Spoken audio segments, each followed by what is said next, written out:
With wireless Android Auto, you can enjoy the convenience of smartphone connectivity without needing to take your phone out of your pocket to plug it in. From the infotainment home screen, select Android Auto. Then select Connect Phone, followed by Connect New Device. You will be prompted to pair your smartphone via Bluetooth. From the phone's Bluetooth settings screen, select your vehicle name. Confirm that the pairing codes on the phone and infotainment screen match. Then, once paired to Bluetooth, you'll be prompted to enable Android Auto on your infotainment screen. To complete your setup, follow your smartphone's instructions. These include enabling Android Auto on your device and downloading any other Google Play apps required to use Android Auto. Press and hold the talk button on the steering wheel until the system responds.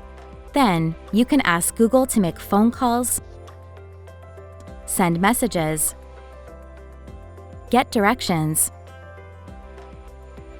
play music, manage tasks, and more.